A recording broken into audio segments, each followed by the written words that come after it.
How do you see the role of Iran in all of this? Iran is the one who's gained from it all, in the sense, with all credit to their, if you see, the world has changed in 1979 in many ways. Once the Ayatollah took over the thing, and of course the invasion of Afghanistan, which created a new breed of the fighters, Mujahideen.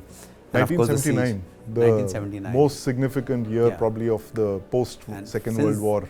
Since then, Iran has been on the fringes in many ways. They were a Shia country. And today, if you see, when you go, the Popular Mobilization Front that actually took on the ISIS, a Sunni group, and the way they actually mobilized them. And they've created a thing from the Red Sea to Lebanon. Yes. Today they dominate, they call, and look at the, and look at the technology. Like you're talking about the Houthis technology. Who gets them? Houthis are a ragtag lot. Yeah. There are militia, there are mountain-based militia but they're trained and they're equipped by these people, and they're capable of actually, So if you think, if there's anyone who's benefited from the whole instability thing, it's Iran that has actually, emerged as there's a constant fight between Saudi Arabia and it's the battle for the leadership of the Muslim world. And so Iran remains, and it's also very different from, culturally. They're not Arab. Yes. They are inheritors of an ancient, Shah of Iran had that 2000 years of, just before he collapsed in 74 or something, he had the grand thing. They identify with those grand warriors, the ones who took on Alexander, Xerxes, and so they identify with those kind of a thing. So they're a different race of people. They're culturally different.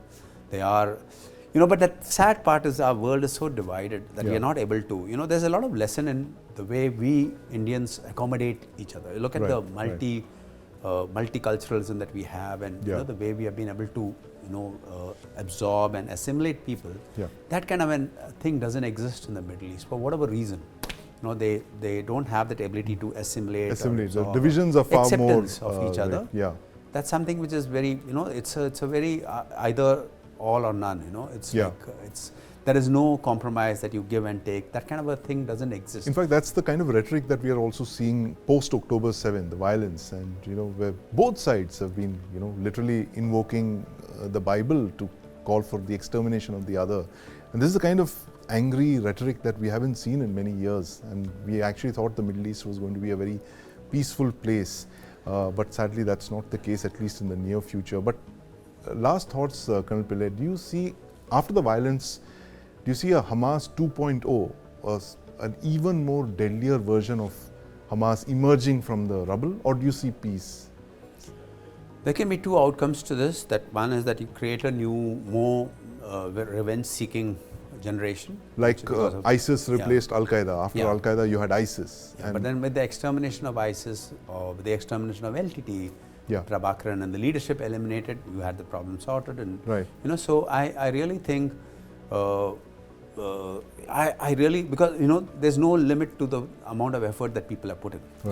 The Americans have been trying, the Oslo Accords have been there, and they have been, but there's no, I don't know what is the path that they can actually take to find a reconciliation, to each other's acceptance of each other, and it's been since biblical times.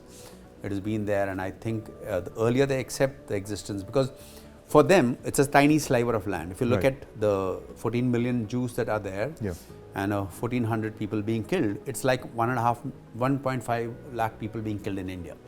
India has that ability. A lot of people said that India showed great patience when Bombay happened. And 26/11. But if you look at it, if you see the numbers that were killed, and we had that ability to have, we have the depth, we have the numbers of people. They don't have the same kind of a thing. So Israel had to do that kind of a thing, because you remember when you had those... A certain threshold had been crossed, and even numerical threshold had been crossed. There is a threshold, there are hardliners. The one who assassinated Rabin was that he conceded too much to the PLO in recognizing them, and that's the reason why he had to go. So that hardliners are there on each side, either side. Now how do you resolve that? That calls for a real statesman, which the world is lacking today.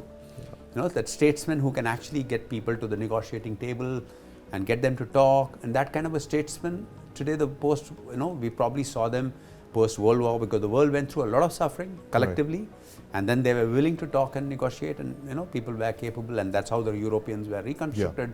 Japan was reconstructed, you had a thing, but that kind of leadership today is absent in most countries. That's an interesting point you made. The leadership that's missing that could actually command a kind of moral respect to call a halt to violence and war. And increasingly we're looking at an unstable world in terms of the number of conflicts that have broken out and the struggle for power. But Colonel Pillay, thank you so much for your thoughts. It's always great having you over, and we can only hope for peace to return. Let's pray for peace. Let's pray for peace.